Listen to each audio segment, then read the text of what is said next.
Hi guys, it's Luton here, and today I'm joined by Daskro, and we're going to be talking a little bit about the new generation of consoles, what it means for Battlefield, and what it means within the context of competitive play for Battlefield.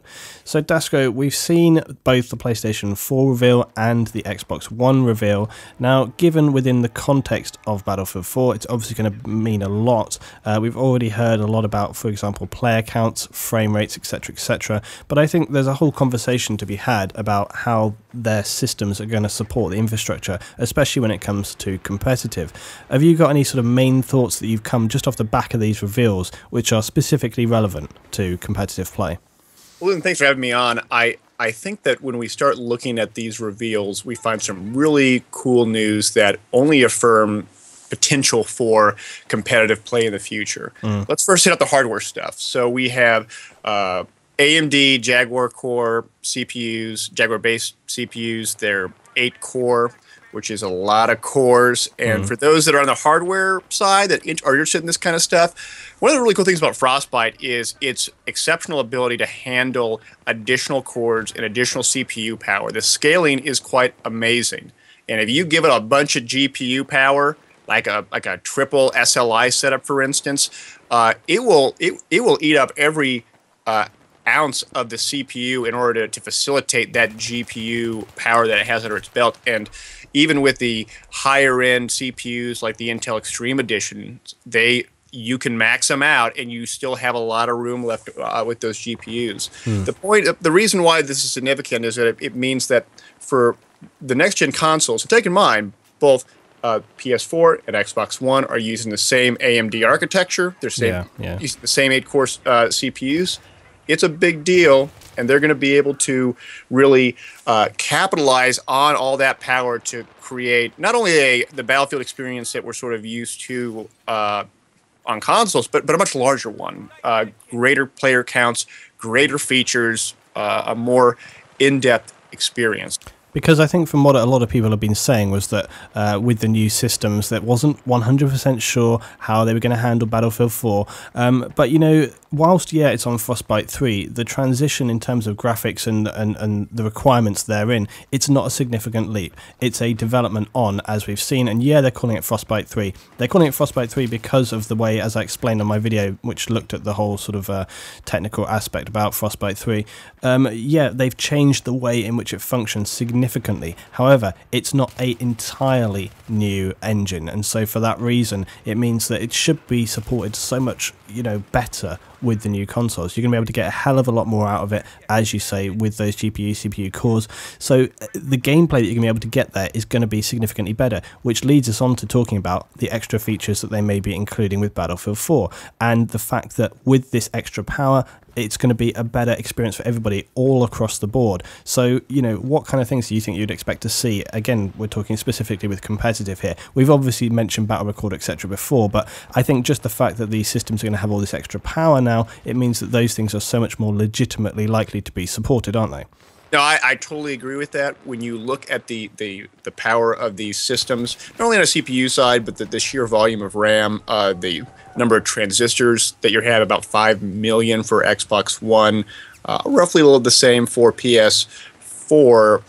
That's enough power that you have a lot of overhead available to do additional things, like, for instance, have a spectator mode. Spectator mode actually takes a little bit more power than just playing the game because you can be anywhere on the map, and you're traditionally going to be experiencing a lot more of the action relative to being in Metro in a room just waiting for guys to come in, and that will require a little bit more power relative to what we're used to, but I think that these systems have it. And then in addition to this, battle recorder or dimmer recording also is something that does require a lot of power. The recording isn't that big of a deal because it's simply just taking telemetry data and metadata and putting it together, but being able to recreate that locally, which is to say you are actually creating a local Battlefield server on your piece of hardware,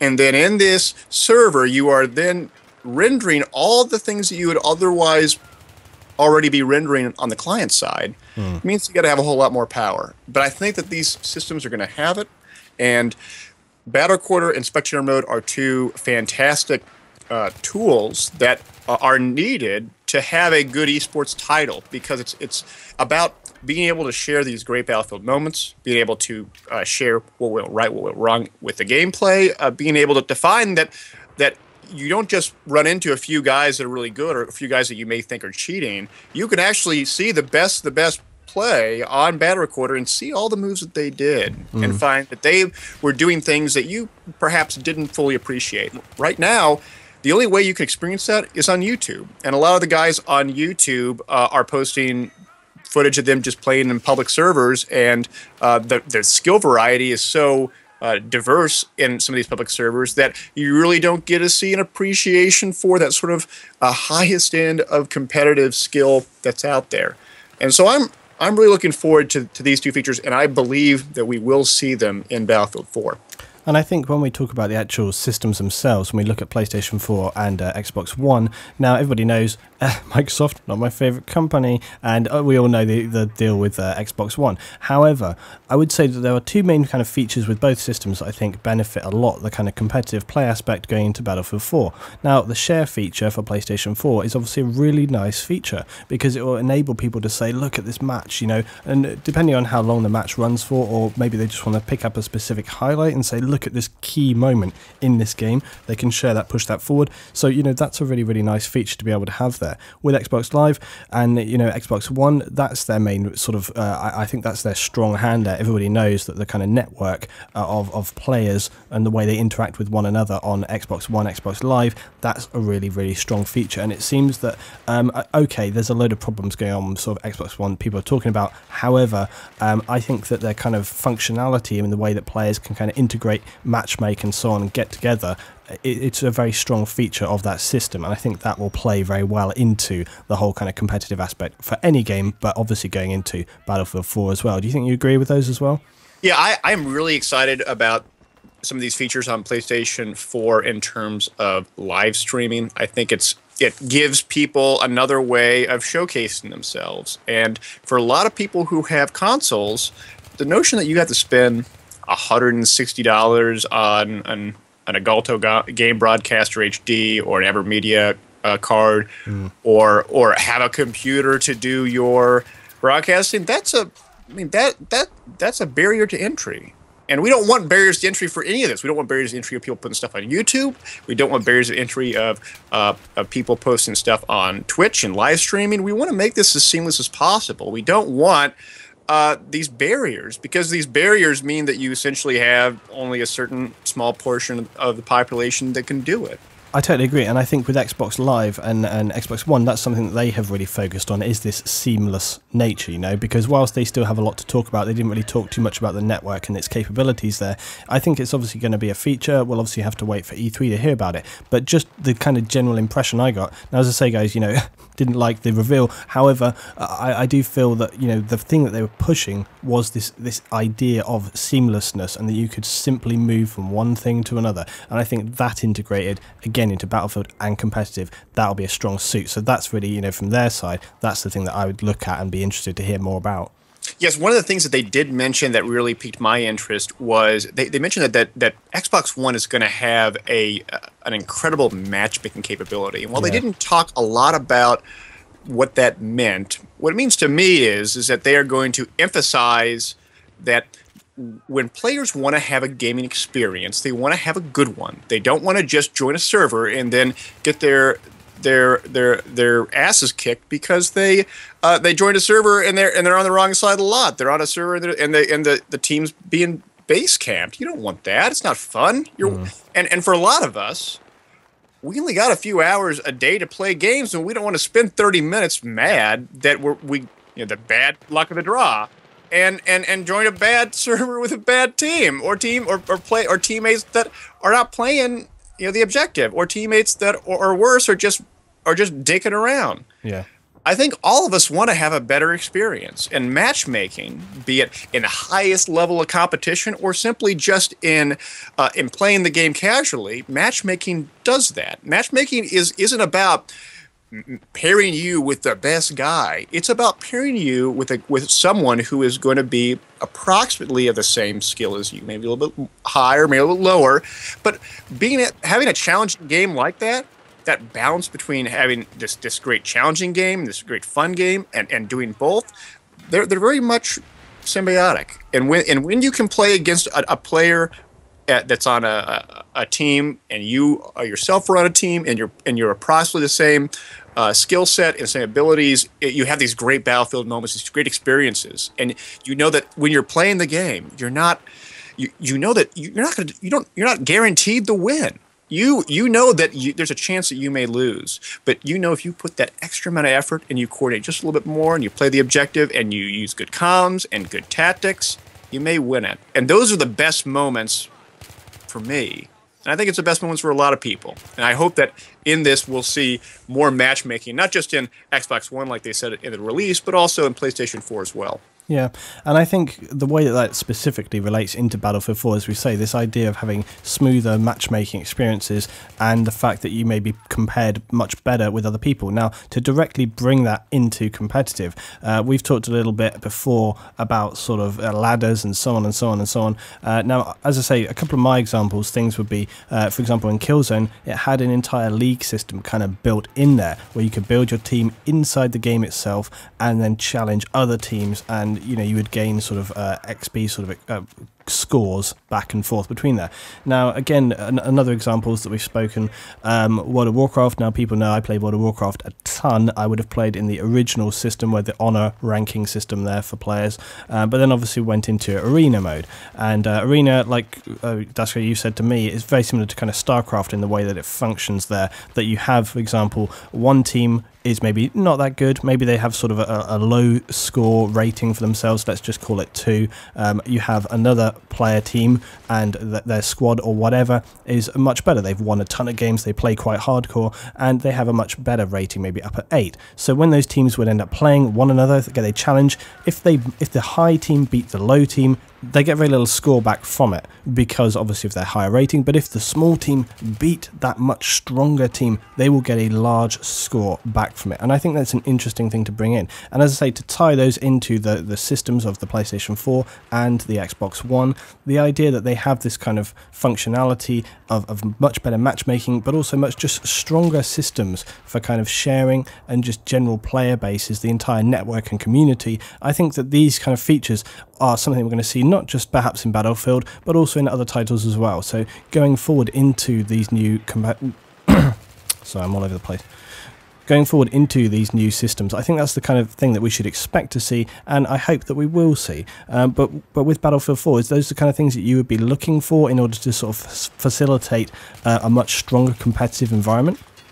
I'd like those things as options. I want to give people options out there. Right now, we actually have some pretty cool features it is in the Battlefield franchise in terms of ranks and unlocks, and there's tremendous incentive to play a variety of the guns, variety of the classes, variety of the game modes, and you're able to reach that sort of higher skill levels as you continue to rank up. But I think one of the limitations behind the ranking system is that it is based mainly on grinding, and I use that word disparagingly, but what it means is that if you put in a lot of time and effort into it, your rank will naturally progress higher, and some may have the ability to progress faster than others with higher score per minute, but when you start to reach an apex in terms of points, you get that level 100 kernel and you're done. But I'll tell you guys, all level 100 kernels, they are not the same in terms of skill. Yeah, definitely. And what happens is that people now think level 100, great skill. Well, some of them actually do have great skill. Some of them don't. And I think that when people want to go to that next level and say, well, I don't just want to play in a server and take a dice roll and see what I get in terms of my teammates and the players I play against. I actually want to have another way where I'm actually playing against people that are in a balanced environment, and I want to be rewarded for playing in these organized games and getting perhaps into a higher ladder, have perhaps a new dog tag that says I'm in the gold ladder or I'm in the silver ladder, and that way it's another way for people to say, hey, Okay, they're a level 100 colonel, but wow, this guy is in the platinum ladder. Yeah. He has not only just played the game a lot, but he has beat a lot of players out there. And that, I think that's another way of people showing street cred that they actually are good. It gives them another avenue to enjoy the game, because now there's another way to prove yourself to others, as well as to get more enjoyment out of it, because it's not just playing a random game and then I may just curb stop everyone, but I'm going to play an intense battle with other players who also are as good as I am, and it's going to be great. Yeah, definitely. And that, I think that's where where I think the potential lies. I definitely think so. I think that being able to physically show something to other people that you can, it is a little bit bragging, but often that comes with the competitive aspect of it. And as you say, this idea of just the more you really, really put into it, the more you get out of it to get those things. I think that's necessary, because to get 100 kernel, you literally just have to play the game. And we always see these 500% servers. We always see these people on, just setting up to rack score, and they don't, they're not cheating, but they set up an environment for like-minded people to come along and rack that score, and it's meaningless. I have all the time on my server people saying, oh no, the whole team is 100 kernels on the other side, and I always say, guys, it's meaningless. Okay, yes, it means that those people have played the game plenty, but that doesn't mean that they've done anything other than just run around like headless chickens, getting a load of kills and pushing those paddles all the time. I mean, we've all been there, where we played a Metro server, and there's a few support guys who got an ammo box next to them, and they're just spamming nades into side stairs. And you're like, wow, this guy is spending 30 minutes of his life throwing grenades into side stairs, not even using his main gun. He's getting points, he's getting kills, and he's grinding it out. Is he having fun? He actually may be having fun. I can't speak to his intentions, but I'll tell you that he may actually get a really high rank through spending all this time playing it. But do you really think that rank is the same as some guy who is playing recon, putting the MAV down? He's running around, he's getting spots, putting SOFLAM down. It's a whole different skill set. And so we have to think beyond the current constraints of what it means to have certain ranks. I always say a very intelligent monkey could get max rank, because to be honest, it's kind of like, that's pretty much all you need to just do the same thing over and over for an extended period of time, and it really doesn't matter. I mean, for example, COD 4. COD 4, I think I stayed 55 star for the whole game, because you got like nothing for doing any better. I had all my equipment. I didn't need to rank up. It was meaningless. It was literally just a case of having a little gold tag right there. And I can't even tell you the amount of times we joined a game, and they were all the max was 10 prestige, gold icon, and everyone's like, oh no, play the game out. Yeah, they play the game out. They get destroyed, literally. I mean, the guys I used to play COD 4 with were quite sort of dedicated, and we were very disciplined, and we knew all our push points, we knew all our spawn points. We'd move up to those lines and hold them down, and these guys would just get destroyed. Their ranks meant nothing. And I think, but to bring it back, I think it would be a very, very good thing to bring in the kind of, to tie in with the competitive, to bring competitive into the main game, because at the moment I often feel like it's kind of on the outside, and I think it needs to come in. Now, it doesn't mean to say that everyone has to then play competitive. It's an option, a choice. Now, for me, I have played competitive way too much in my life, and I don't have the kind of time or the sort of probably the patience to do it anymore. I've really hardcore competitive in the past in the games that I've played, but now it's just not for me. But to bring it back, my competitive period was in World of Warcraft, because that's what I was playing at the time for like 5 years. And in that game, you had the ability to unlock features, titles for yourself, equipment for yourself that nobody else could get.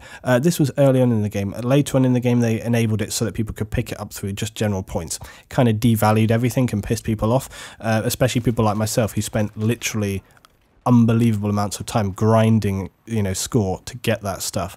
I mean, for me as well, me and the guys that I played with, we often would play like 15 hours a day, every day for a week, just constantly in competitive matches, just every day, in out, in out, in out. One game would end, another would begin, and we would just play like that all day long. And my team was, to be honest, one of the best on my server, so we did destroy a lot of players, and we would often get to the point people would just join in and go like, oh, it's them, and they just leave immediately. We got to the point we sometimes had hard games. But I mean, the thing is you want that kind of recognition. That's what makes people really, really dedicated to competitive. You get a team of, however many people you want to play. If you're playing 24 matches, or you're playing 32 matches, whatever, okay, you just get that team of guys who are dedicated. You all have the same ideals, you all have the same principles, and you work, and you grind, and you get the score, and you get the recognition. And that's what they need to do, is bring in some stuff into the game to give that recognition, so that when people see them in game, they're like, holy crap, not only do they see maybe know what it is, or you have people that have just joined the game, they see these players and they think,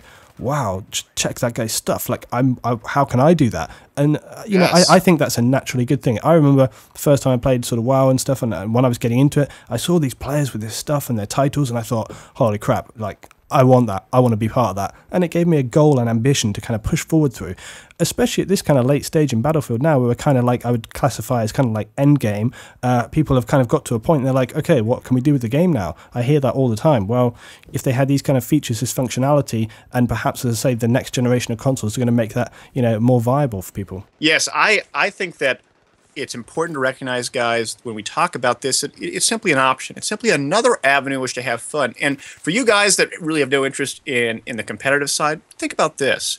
If you have all these competitive players who have another avenue in which to play the game and have fun, and they want to be super competitive and they want to play for hours on end, well, that has a secondary impact for everyone else, because what it means is that it means that the casual gamers, when they join a casual server, may find that these super pro players aren't there, and that they too can have a lot of fun just playing with other casual people in a sandbox environment. Yeah.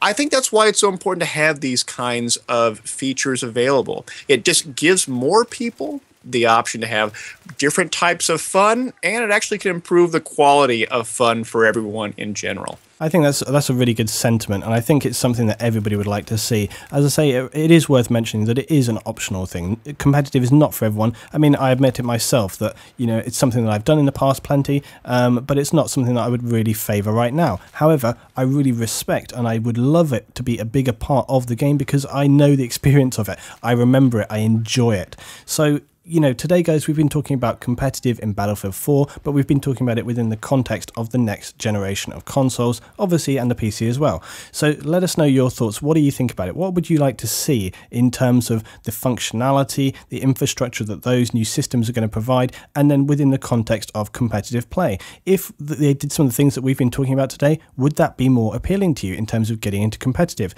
Would you like to see it simply from a perspective of extending the life and the gameplay? It gives you something else to aim for, to get involved in. Let us know below, guys, and we'll see you next time for some more Battlefield 4 discussions.